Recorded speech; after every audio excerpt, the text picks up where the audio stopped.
ઘરમાં સૂનું સૂનું લાગે છે કેમ કે પપ્પા ન હોય ને એટલે મજા ન આવે. એ ગયા છે એના ફ્રેન્ડના ઘરે સુરત, અને ચા પીતા પીતા હું મમ્મીને એમ કહું કે મને તો મારા પપ્પા વગર ગમતું જ નથી. અને હજી આગળ તો સાંભળો મારી મમ્મી શું કહે છે તમને બધાને. સાંભળો. મેં એને એમ કીધું કે ખારું બોલ, પણ એ જો હું બોલી તમે સાંભળજો. આરસોડી છે તમને એમ ખાલી વિડિયો બનાવ કે કામ કરતી નથી એમ કે મારી છોકરીનો વિડિયો વાયરલ થઈ જાય. એમ કે વાયરલ થઈ જાય ને મોટી ઓફિશિયલ બની જાય. હે કેવું કહેવાય? હે ભગવાન, પ્રોફેશનલ. ઓકે મારા પપ્પા નથી ને તો ગમતું જ નથી મને.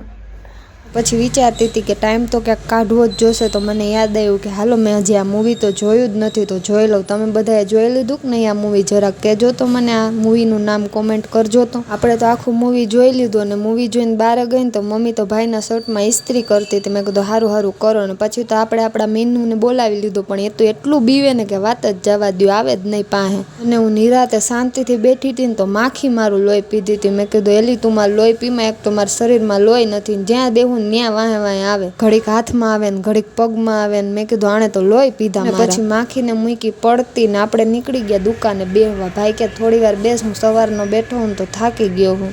મેં કીધું હાલ આપણે બેસી જાય દુકાને. મને યાદ આવ્યું કે લાવ મારી યુટ્યુબ ચેનલમાં કેટલા સબસ્ક્રાઈબ થયા છે જોઈ તો લઉં, પણ કોઈ સપોર્ટ જ નથી કરતું, તો કેમ સબસ્ક્રાઈબ વધે? સબસ્ક્રાઈબ કરી દો યુટ્યુબ ચેનલમાં મારી. સારું ચાલો આજ માટે આટલું જ. મળીએ કાલના નવા વ્લોગ સાથે. જો વિડીયો ગમ્યો હોય તો લાઈક કરો, શેર કરો અને ફોલો કરો, અને હા સબસ્ક્રાઈબ કરી દેજો હો.